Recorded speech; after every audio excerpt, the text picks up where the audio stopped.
dumb Alaska in the early days before airplanes and railroads. But we need to talk about aviation first. Not only because you see our friend in the float plane up there, who we'll meet in a little while, but also because 82% of our population is reliant on aircraft. And at least some point during the year, it's the only way to get around. In fact, over to our left, you see this big open patch of grass and gravel? Up until very recently, that used to be a runway. It was a little bush airstrip called Fouts Field until old man Fouts decided to start selling it off. And you can see it's not a very busy spot today. You can look on your monitor there, pretty quiet. But look what happens when we roll time back 25 years. This exact same bend with dozens of float planes and then a Super Cub on bush wheels leaving that field at just 150 to 200 feet is all. See how the tail is elevated at the start till it gets to about 40 miles an hour, then he'll bump it off the ground. That gives the nose a kick up, and that's enough for the prop to do the rest. Pull out of very tight spots. Land in them too, with those big bush wheels or tundra tires as they call them. There's only about 6 or 7 pounds of pressure, so they're like big balloons. They'll roll very smoothly over rocks or logs or any uneven surface. But our pilots like to use rivers for runways too, as you're about to see, because up ahead of us is our friend Darian Donnelly in a 1969 Piper Super Cub on floats that's about to take off along the left side. And that reminds me, you don't have to get married to that seat you picked out. Move around all you like. Just be aware, if you stand, you may be blocking someone's view out the window or of the monitor, so everybody keep each other honest on that. Darian is already headed toward us with that 150 horse light combing engine. He's picking up speed. He'll open it wide as he gets a little bit closer. And then he eases it right on up into the air. Doesn't hardly take any space. Now that happened too fast for anybody. Don't worry, we're going to see him again. Because he's going to take a lap and set it back down out there in front of us. And while he's on his way, we want to make sure everybody understands that these bush pilots are not just part of the past up here. They're still very critical in the present. Because little villages get surrounded by snow and ice in the wintertime. And the only way in or out is a little plane like that on skis. A friend of ours told us years back at that call from the hospital that there was a young lady going into labor in one of those villages. And he flew 2 hours out to get her, 2 people into the plane, 2 hours back to Fairbanks, 3 people got out of the plane. Now you just let that marinate for a second. Because it's going to be on every news channel when it happens to somebody in a jumbo jet. He'll feel his way back down to the river. I say that because he can't actually see the water right at the end. So the rest of it is done with experience and use of the horizon. Gradually making his way down. One foot's at a little bit. This isn't gymnastics. If you can walk away from it, it's a 10. So we're not going to give him any deductions. And there's our friend Darian Donnelly in 88 Zulu. Right back down on the Chena River.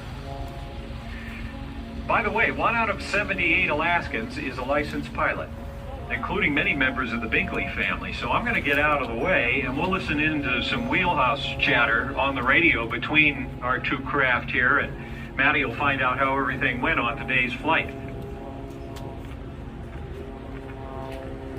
Great they are, and these tight spaces they can get in and out of. Plus, they work very well all year round with different types of landing gear.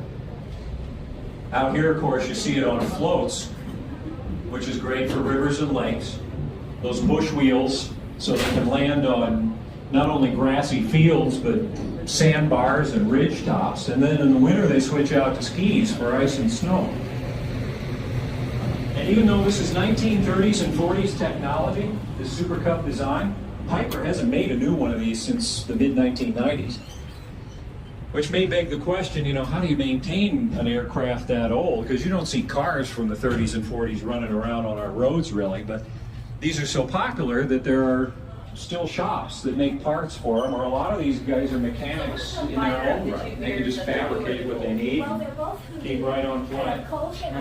So we'll get one more look out to the left there. As Darian fires it up again.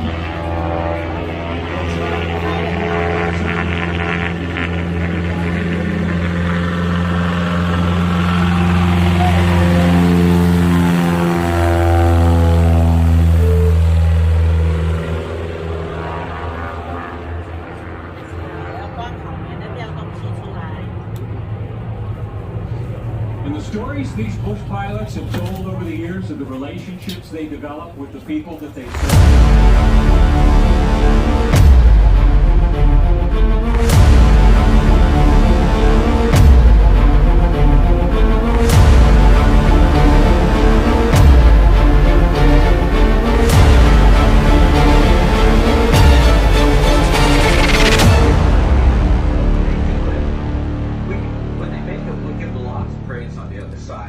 Something from that. What they're learning is that we're not asking them to do anything impossible, and also that we'll always be there to help them when the going gets tough. And that pays big, big dividends when we're on the trail together with them later on in life. Yeah, well, and I mean, you know better than just about anybody, even though they may be a little stocky now. They're gonna lean out and continue to get stronger, and you know, they'll just practically step over these logs and vault over any challenge you put in front of them in the yard well before they're big enough. Look at this though, as soon as he pulls the trigger, everybody gets quiet, leans in, picks up speed, and David's gone. But keep looking to the left, in between the two cabins and behind the dog pen, because he's going to do a big U-turn and then come from our right to our left. Use the monitors at any time, by the way, if you lose sight of them. As the lead dog set the pace, everybody else falls in behind there. The rest of the dogs back here is freaking out. Pick me, I want to go. Don't worry though, every dog exercises every day at Trailbreaker. The dogs back here is freaking out. That's remarkable because I've only got 8 dogs today, and the 4-wheel drive together with over 600 pounds. So now the strategy is that strategy is that they conserve energy in the outside portion so they can use it now. Basically, it might be a benefit. We go on short and bring dogs with them. So you can meet some of these Alaskan Huskies right up close, get pictures, get all your questions answered. There goes the team again. And there's also a beautiful bronze statue of their great lead dog, Brandon, given to Susan and David to commemorate his unparalleled career. So that's a nice photo spot. Now watch the gravel path right in front of the boat barn as they make their way in. Still cooking, so I hope the brakes are working. Or the roll command Okay, nicely done, David. Did another successful run.